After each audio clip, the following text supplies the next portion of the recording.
Hello, everybody, and welcome to the Alex Cuesta Daily Show. It's been a while. Sorry that I took a little bit of a hiatus there. It's been 5 long days.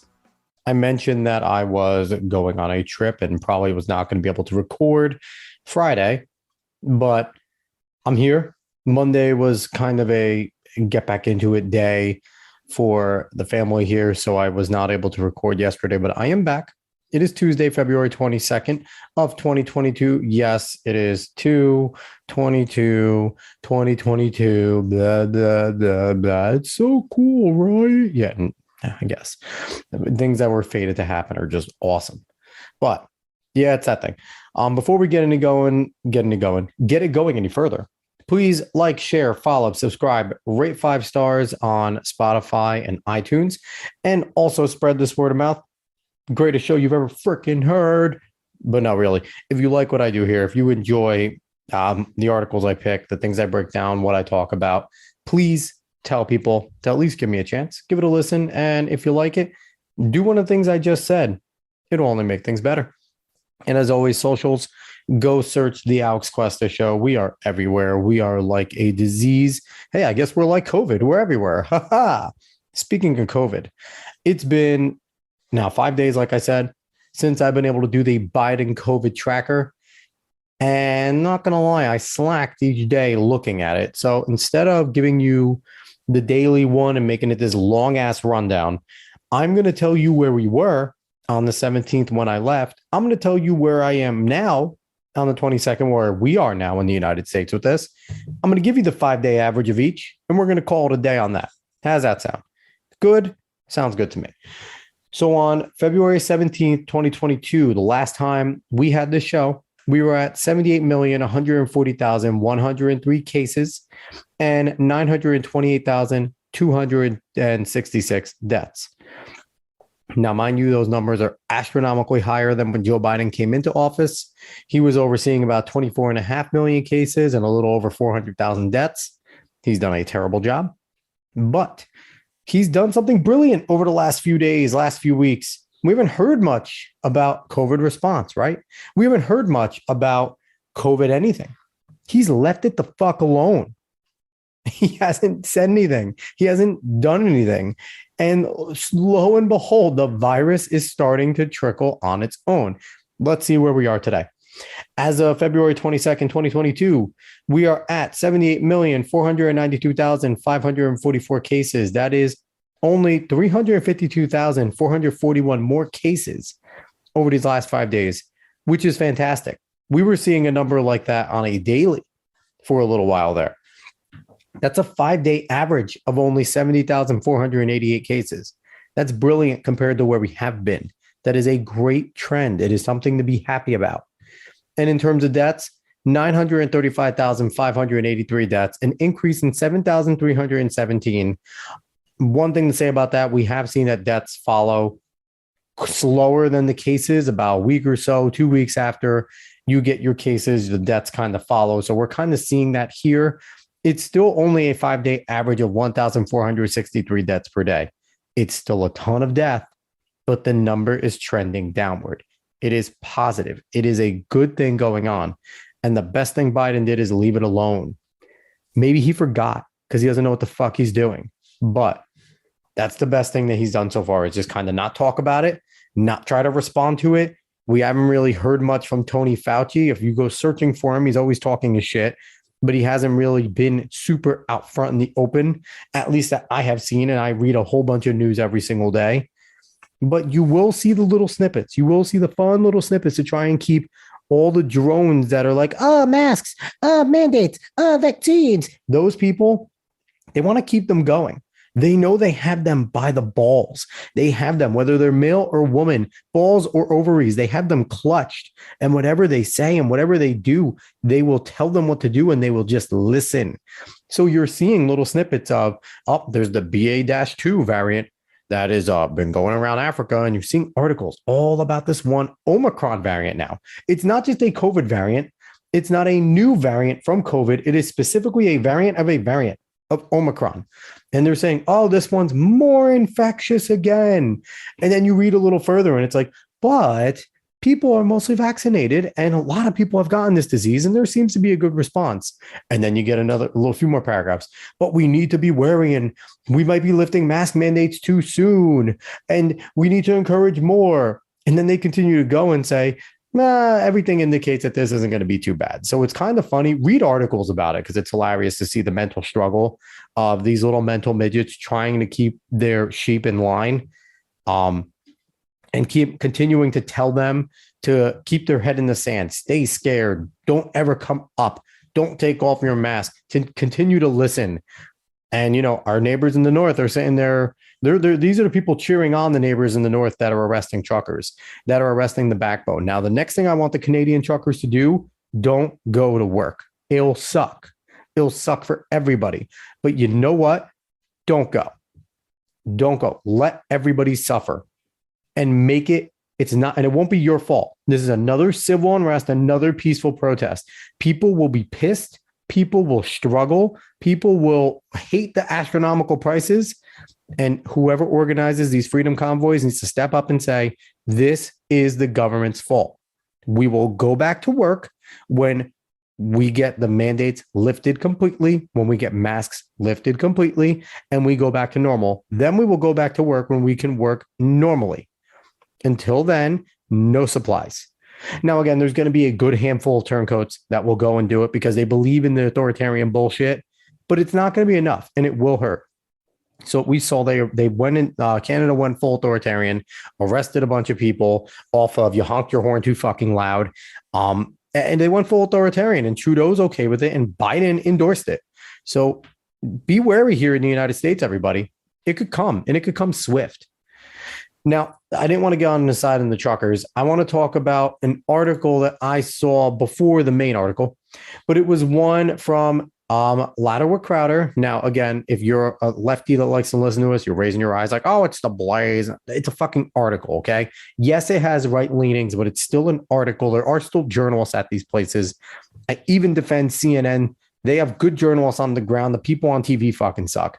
But this article from louderwoodcrowder.com titled Canadian MP asks about Justin Trudeau's ties to World Economic Forum, met with silence and change of topic. I'll tell you, everybody, when we get glimpses of what goes on in other parliaments and other governments, it's wild to think that our government's tame. We are extremely tame with the shit that we do. But I want everybody to listen to this because it is hilarious because they do talk. They do ask about the World Economic Forum. And anyone that's listening to the show knows how I feel about the World Economic Forum. It's an insane place. Klaus Schwab's a goddamn madman. I'm reading his book on the Fourth Industrial Revolution right now. It is modern day Marxism to a T. The guy is a flat out Marxist. And there have been ties where Klaus Schwab, Justin Trudeau has sat at the World Economic Forum. He has talked about the Great Reset, Justin Trudeau. They talk about Build Back Better, Biden, him, these people that all are buying into this. Klaus Schwab has said that he has people in the Canadian government that Trudeau is in his back pocket. And it is a fair question from this MP. And listen to this interaction because it is really, really interesting to see just how they respond in the Canadian Parliament. I had a constituent that wanted me to ask a question about outside interference to our democracy. Klaus Schwab is the head of the World Economic Forum, and he bragged how his subversive WEF, World Economic Forum, has, quoted, infiltrated governments around the world. He said that his organization had penetrated more than half of Canada's cabinet. And I was wondering, in the interest of transparency, could the member please name which cabinet ministers are on board with the WEF's agenda? My concern is the deputy. Order. I know he was. I know that the member was in a really good question there, but the audio is really bad, and the video is really bad as well. And I apologize. I don't know if the member. Okay, let's try again. The honorable member for Timmins. So what you just heard there was, I don't know about you. You can't see the video in this video. You can't see the video. So when you're saying the video is bad, the audio was just fine. This guy is bold-faced lying. I don't know who this the sitting chair is here, the sitting member that is subsiding over this. I'm not privy into Canadian politics. I don't care too much about it. Besides Justin Trudeau getting the fuck out of there as quick as he can. We have to get him out. But just hearing him, he's stuttering, he's nervous. It's a good question. This guy's definitely one of the people in the WEF's back pocket, or he agrees with the agenda. So he doesn't want to talk about it. He's probably been instructed. Anything talking about Klaus Schwab, World Economic Forum, back up off of it. There's something more interesting to this, because like he said, Klaus Schwab has bragged that he has people in the cabinet. And you could see the article brings up that in Trudeau's cabinet, current and former members there in Trudeau's cabinet, they are broadly listed as the young global leaders in the World Economic Forum website. Now, these are people that the World Economic Forum recognizes as those who are down with their agenda, wanting to do the world economic agenda, wanting to do Build Back Better, wanting to work heavily on climate change, to destroy fossil fuels, to destroy those types of things. And if you're proud of that, fine, good for you. But they want a Marxist utopia. That is the goal, end goal. I'm telling you, don't take it from me. Read Klaus Schwab's books. He has it all out there. He's not hiding. Listen to the man speak. He talks about collectives. He talks about globalism. He talks about one citizen. He talks about all this stuff. That is all collectivism. That it sounds a lot like a Marxian read. So let's talk real quick. Post Millennial did a piece on the people that are in or used to be in the Canadian government. Here they are. The current Deputy Prime Minister, Chrystia Freeland, who was the one that was outspoken that said they were going to crack down on the truckers. Minister of Families, Karina Gould. Minister of Innovation, Francois-Philippe Champagne, and former MP Scott Bryson. And other notable members include New Democratic leader Jagmeet Singh and Conservative Shadow Minister Michelle Rempel-Garner. So there you go. They're in. Now, I decided to do a little research of my own because I was curious what's going on in the southern end here in the United States. Who is on the World Economic Forum Young Leaders list? I can only find it from back to 2005. I don't know if that's when they started it, but here they are. Gavin Newsom, not surprising there. He is absolutely an authoritarian, leftist California governor. Samantha Power, if you're familiar in politics, you probably know the name. She is a former UN ambassador from President Obama, and she's also the current administrator of the United States Agency for International Development. I have no idea what that does, but it makes sense that she is down with the World Economic Forum, the globalist agenda, and she's dealing with international bullshit. There's Julian Castro. You remember him from his presidential run. He was also a part of the Obama White House, Secretary of Housing and Urban Development. Mayor Pete Buttigieg, that's it. Pete Buttigieg, current Secretary of Transportation under Biden, ran for president as well. And also a guy that I didn't know, but definitely an influential person, Garland Gilchrist II. He's a lieutenant governor of Michigan since 2019. So he's sitting there under Gretchen Whitmer. You don't think that he's trying to implement this stuff in Michigan? So they're here as well. They're infiltrating in the American government. And there's a ton of business leaders. Just go to the website yourself. If you just go Informed Choice Australia, that's a website that has the whole list here of the WEF world leaders. It was written on December 8th, 2021. WEF and their Young Global Leaders program, who's on the list.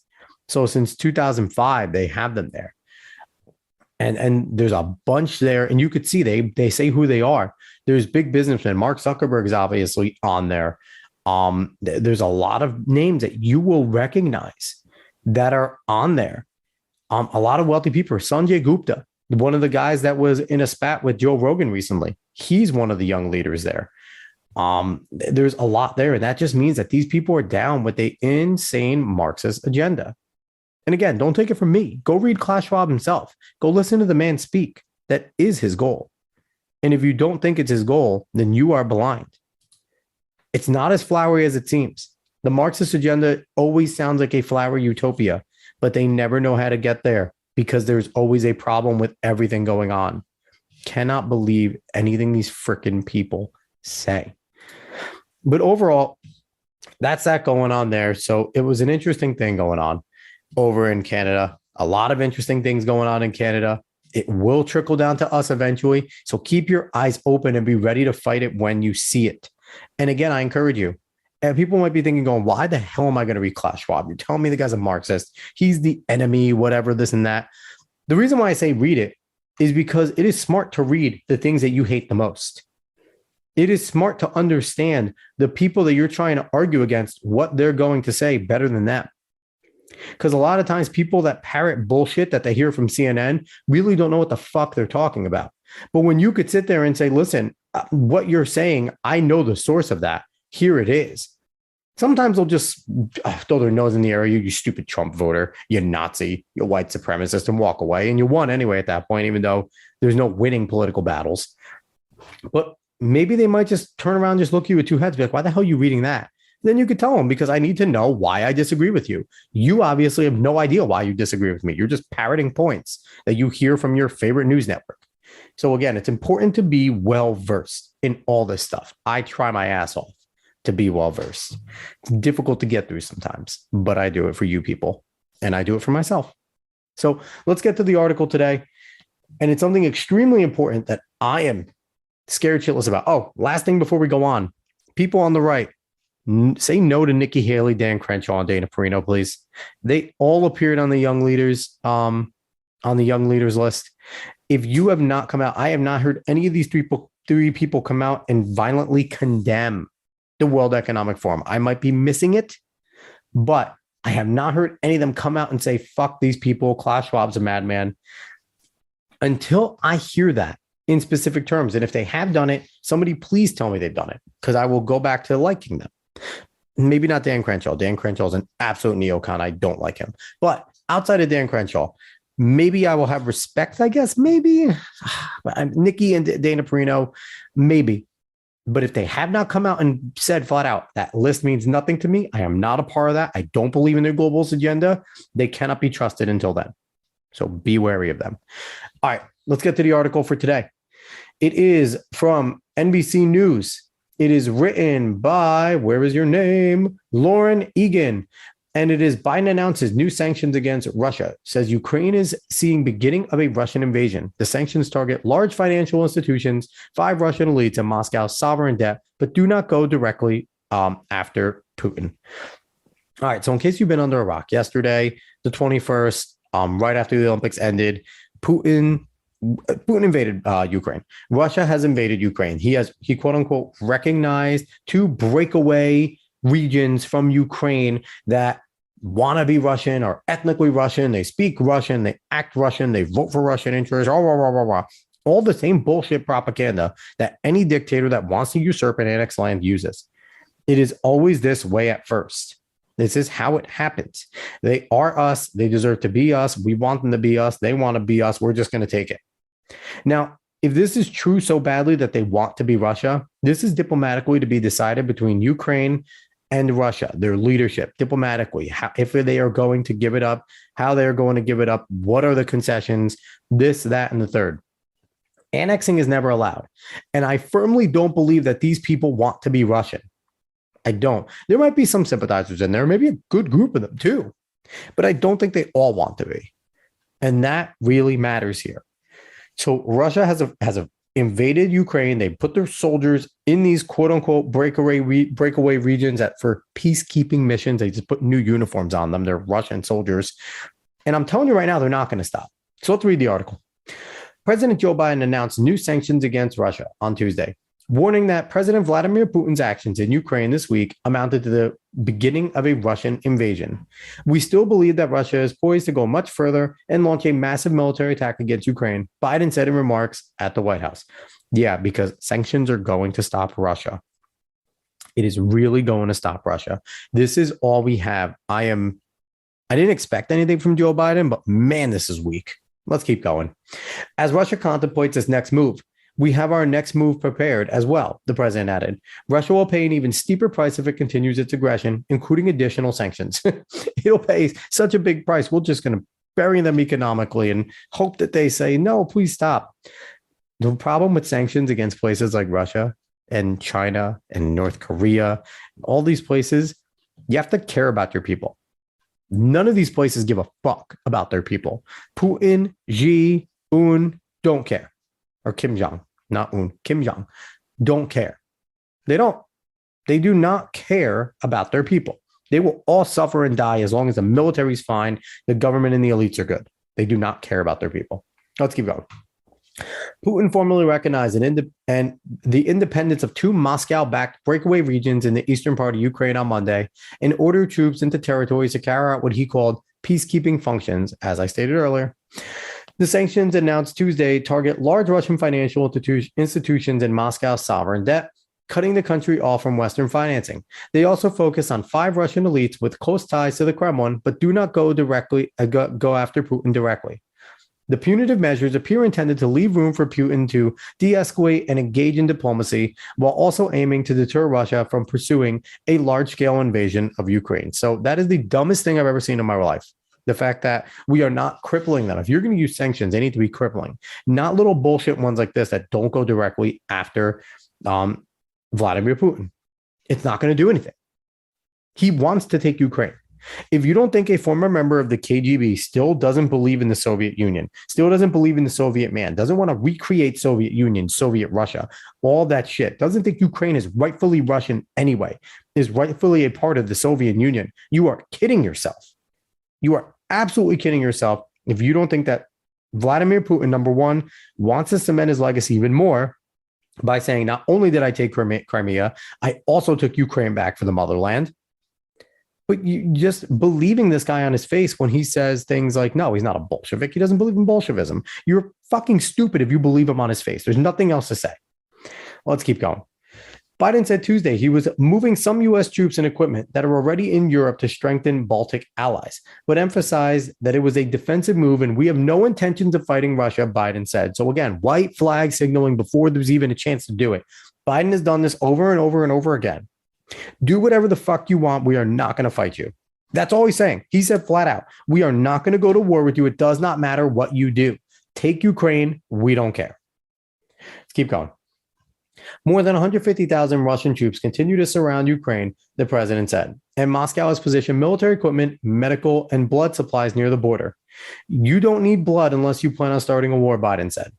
Putin's decision to order troops into the breakaway regions was seen by the United States and his European allies as a dramatic provocation after weeks of warning that Moscow was trying to create a pretext to invade. And it raised concerns that Russia could soon move farther into Ukrainian territory. The funniest part is that everyone was like, it was going to be proxies. It was going to be proxies. They were going to start it through proxies. No, you know what they did? They went, we are dealing with weak leaders in the West. So we don't even need to do a proxy war. We don't even need to stage a killing of a Russian national. We just need to go in, walk in, and just say, fucking do something. And no one's going to. No one's going to. Let's keep going. German Chancellor Olaf Scholz announced earlier Tuesday that he would halt the regulatory approval process for Nord Stream 2, a pipeline that bypasses Ukrainian transit infrastructure to deliver Russian gas directly to Germany. During a visit to the White House this month, Scholz had been unwilling to clearly commit to stopping the pipeline if Russia invaded. That's an $11 billion investment in a prize gas pipeline controlled by Russia that will now go to waste, said Dileep Singh, White House Deputy National Security Advisor, in a briefing with reporters Tuesday. And it's a major turning point in the world's energy independence from Russia. So let's talk about this real quick. Number one, fuck Germany for even making this deal. They went against NATO. They should be cut out. But besides that, the fact that it took so long for him to stop it is insane. And the fact that we're talking about energy independence from Russia, like not even a little over a year ago, under 2 years ago, we weren't energy independent as the United States, and we weren't the world's biggest energy exporter. But because of this president and his regime, we are now subservient to OPEC and Russia yet again. Don't ever forget that. Let's keep going.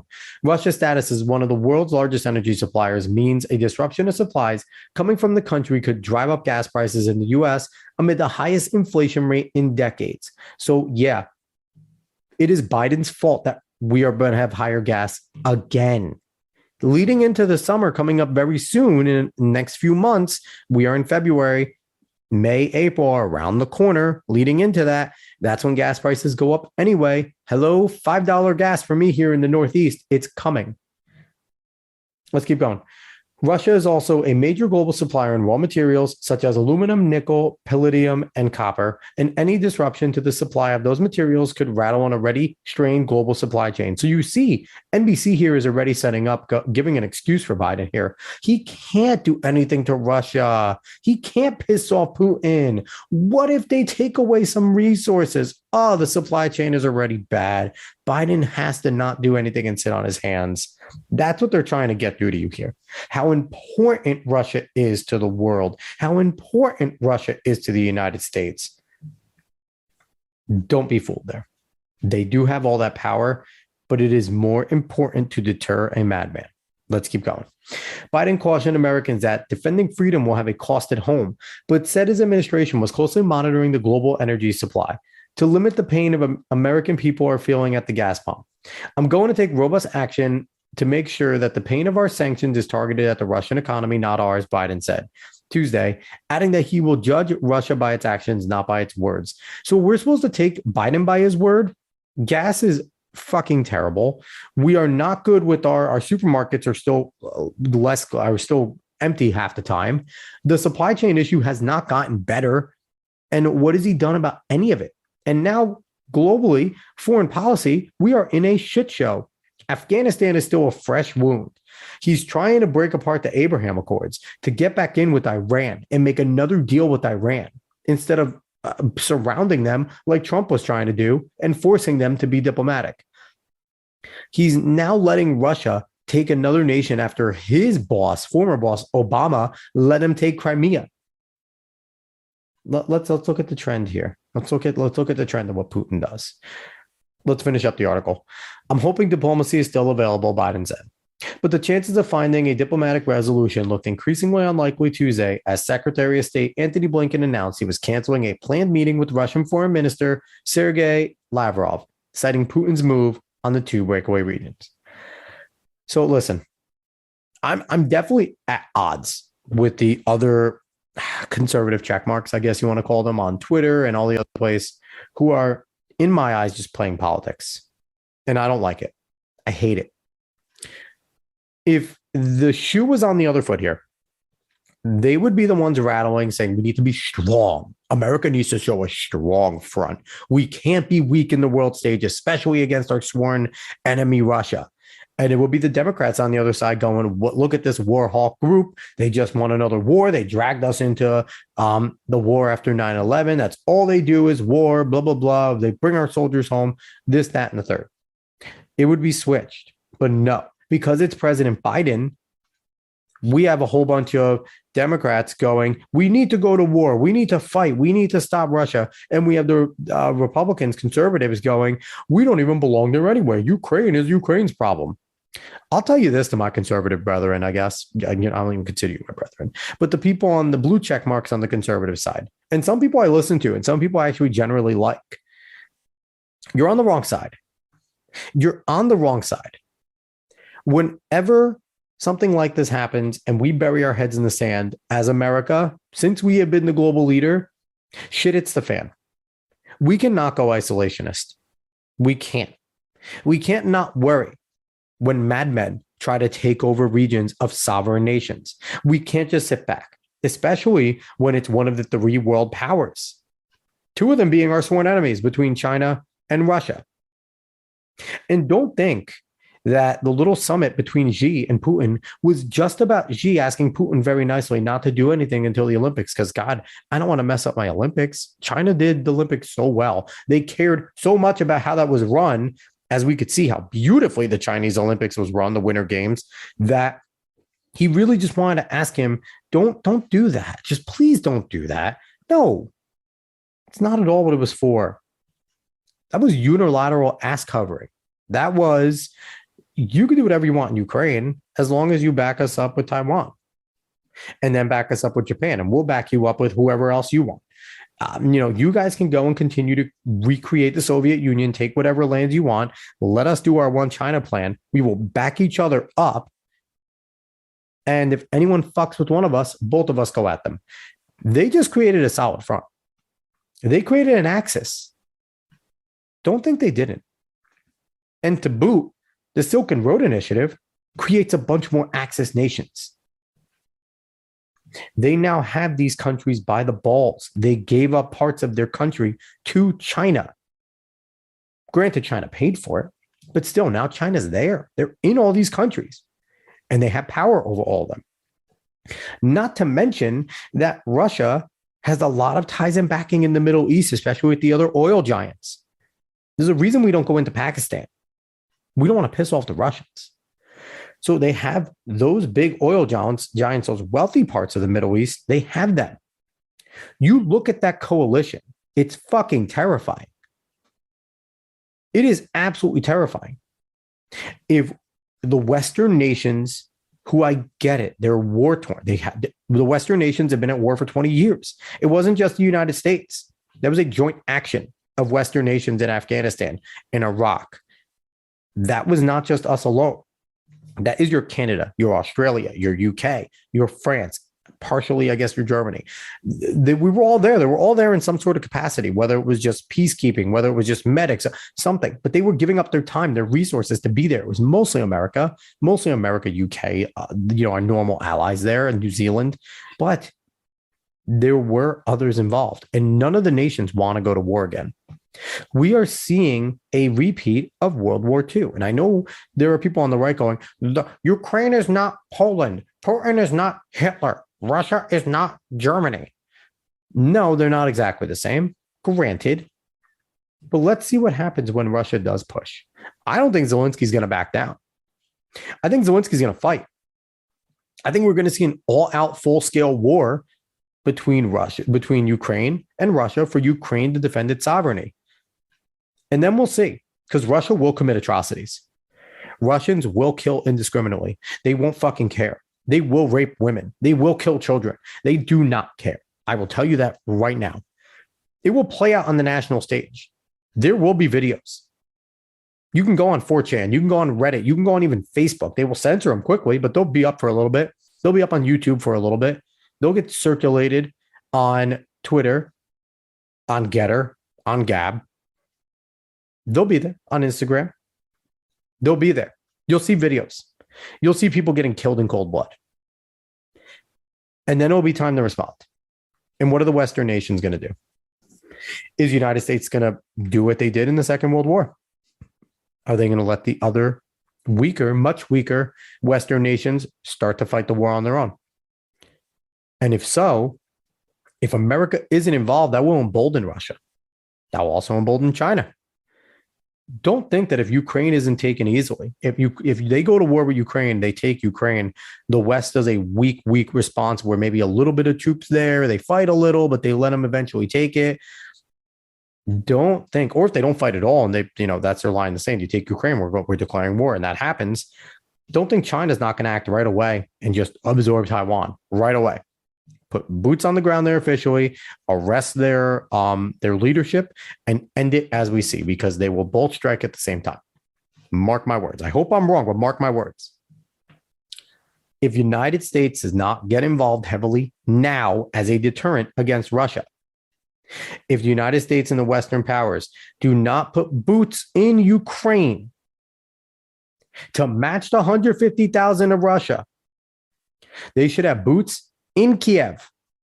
Boots in Kiev. Let Putin rattle the saber and say, this is an act of aggression. This is an act of war against Russia. You have no right to be in Ukraine. They are not a NATO nation. Blah, blah, blah. Let him state his intention. Let him rattle the saber. Deter him. He will not go to war if a strong front is shown. If we put 200,000 strong of NATO allies in Kiev, along with the Ukrainian military, Putin will not do it. It'll send a strong message that NATO is strong, the West is still together and still strong, and that aggression and usurping and annexing sovereign nations won't be tolerated. I'm scared that message isn't going to be sent. I'm really scared that that message will not be sent. I'm scared we're going to witness the atrocities, that Russia's going to full-on attack. No Western powers are going to help. Ukraine has a good military. They'll fight valiantly. They'll get slaughtered, though. It'll take time. Not too long. Maybe a month of a war, full on war. It'll take time. They'll take Kiev pretty quickly. Kiev's not too far away from the regions that they'll be. Zelensky will travel as far to the southeast as he can. They might sack Zelensky. He might escape. I don't think he will. I think he's kind of the type of guy that he'll go down with his ship. But it's scary. We're in a similar situation. We can be facing a third world war right here. Scary part is it connects back to the first story, the World Economic Forum. China is the model for what Klaus Schwab wants. He wants public-private partnerships. He wants what China does, a form of fascism. China's fascist. Public-private partnerships are fascist. Has the authoritarian, the communism side. It has the capitalist side. There is no such thing as true private business there. It is all connected to the government. It is all in some way public. It's exactly what Klaus Schwab calls for all the time. Public-private partnerships. He has praised President Xi for doing what he does and how he does it. Never mind that they are easily the biggest polluter on the planet. Climate change is supposed to be the thing for the World Economic Forum, but they pledge to work on that all the time while now announcing they're building like 16 new coal plants. Never mind that. Public-private partnerships, the best thing in the world. Now, China getting involved will spring and start the World Economic Forum supporters coming out in the woodwork. Those people I read in Canada, the people in the United States, the influence that they hold will be tough to overcome. People like John Kerry and Anthony Fauci, who both spoke at the World Economic Forum, along with other Americans, especially people in industry. Mark Zuckerberg, one of the leaders of Google, was there. SoftBank's leader, one of them was there. There's a lot of people. And I mentioned SoftBank. Remember, SoftBank was one of the people that banks that donated $100 million to ID.me. They're all connected here, people. But they'll all start rising up. And if China gets involved, internally, the Western nations will crumble if we have a weak response. It's a doomsday scenario. I hope I'm wrong. I hope I'm just being paranoid. I really do. But it's a scenario that we've seen play out before. Before they didn't have the global, I guess, globalist ideal, the ability to do what they do globally, like they do with the World Economic Forum now. There was no boogeyman Soros. There was no evil Klaus Schwab to organize all this. He's done it. People are sympathetic to China. You hear it all the time. All the time. Everyone's afraid of losing the China market. Everyone's afraid of losing China. People bow to China all the time. Don't think that this has not just become a huge entanglement. Mark my words, Russia and China just aligned. They just agreed that they both want to do similar things. They won't interfere with each other, but they will support each other. And that is scary. I don't think China acts if we defend Kiev, if we defend Ukraine. I don't think Russia or China act.